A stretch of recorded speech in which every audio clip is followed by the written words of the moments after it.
Okay, we're back. Hello. Um, it's 2024. Thank you for joining me back here on the channel again. I hope last year was good value. I hope 2023 has been good to you, and I hope 2024 has been good to you so far.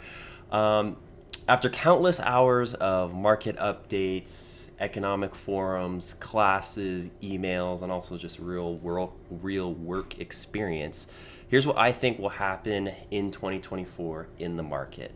Let's talk about it. I'm Kyle Wong with the Moxie Property Group out here in Colorado. If you have any questions about the topics discussed in this video today, feel free to reach out to me below, comment, or you can get in touch directly.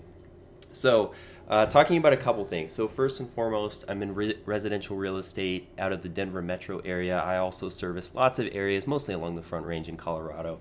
What have I been seeing? Well, first and foremost, let's talk about 2023. So, towards the end, I'm not going to even put any of the data up because I look through data. Oh my gosh, lenders, title companies, everybody and their mom has their own market stats that they want to show, which is great. I'm all for more data, but I see so much of it. I'm sure you do too. What I'm going to do is I'm essentially compiling in my mind all the data that I've seen so far, and I'm putting it in one easy to digest video for you. So here you go. I'm going to lob it up. So 2023 was still up in a few areas. So year over year home sales, year over year price, as in median listing price, and then sold price as well. Not as high as the past 19, 20, 21, or 22. And what I mean by that is it didn't peak as high or it didn't appreciate as much. But all of the statistics for housing was still up. What I will say is December to November and then December to, let's say, like halfway through the year, it was down. And part of that is seasonal, right? As you may or may not know, real estate is very seasonal. So during the spring and summer months, things are higher, things are hotter, things are just going like that. During the fall and winter months, that's when things slow down and prices tend to drop. Things tend to sit on the market for a little bit, just cools off a bit. So December, obviously, if you look at December compared to June of 23, it looks pretty dismal, but don't do that. So long story short, 2023 was still up. That being said, seasonal slowdown does not equal recession. I know that's such a big buzzword, especially right now, and a very real thing. Let me talk more on that later. But that is not necessarily, again, the seasonal slowdown is not necessarily an indicator of a recessionary period, which may or may not be coming. We'll talk about that more in a sec. So another big thing is affordability. I'm not even going to lie to you. Affordability is bad. It's not good. I'm not out here, like a lot of the agents saying, oh, it's really no big deal. Just stop buying Starbucks and buy a house. Like, I get it. It's especially for people in my age demographic. It is tough. Things are expensive. If you have not had a previous home's funds to roll into your next purchase, it's tough. Things are expensive. There's not a lot of inventory. I do get it. Also, with inflation recently, especially in 2023, it's been rough. That being said, the Fed has had their two things that they consider for interest rates, which they affect in turn. Inflation is one thing, and then unemployment, and CPI is another thing, but that's a whole other story. And those numbers were coming towards the end of 2023 in line with what they wanted. And so the reason why I mention that is because rates are estimated to, because they shot up really quickly, not to go up anymore. We're not quite sure if they're going to come down or how much they will come down. We think so. Looking at the numbers, probably floating around 6.16% is what they should be over the next 3 years average. So lots of jargon just saying rates are not going up anymore. So I'll say that. So the other thing to consider is recession, right? It is coming. We know that. Based on cycles and how things have been, actually should have had a recession, a serious one, quite a few years ago. And then COVID happened, that nobody really knew about that, and so that threw a wrench in things.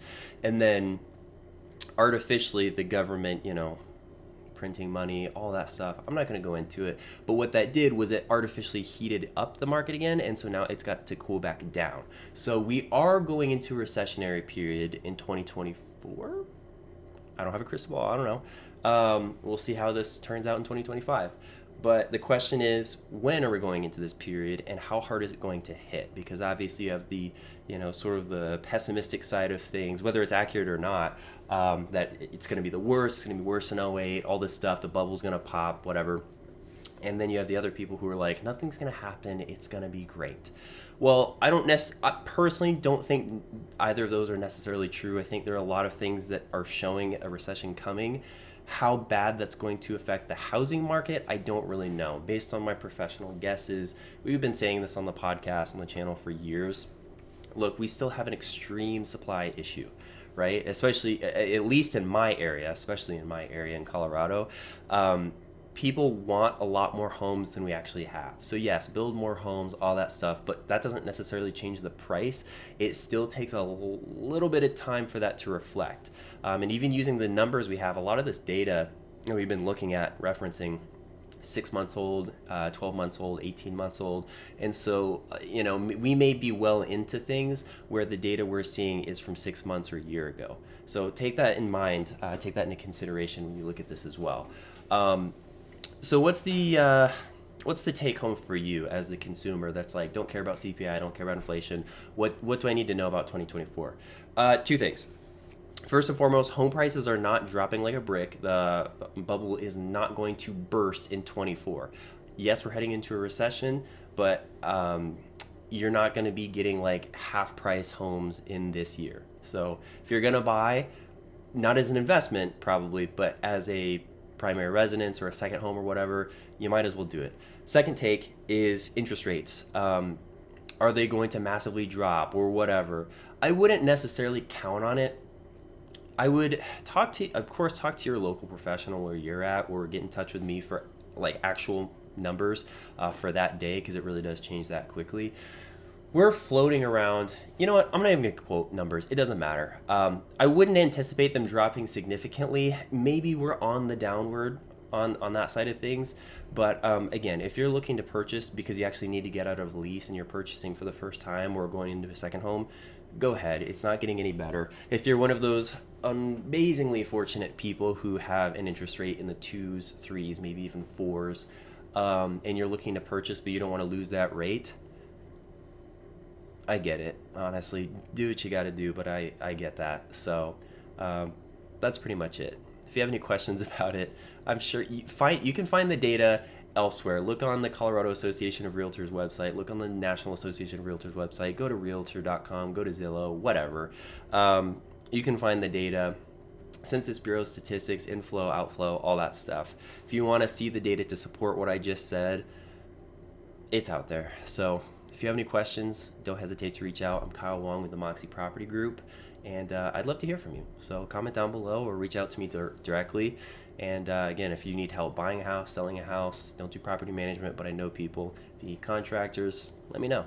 Love to hear from you. Thanks, guys.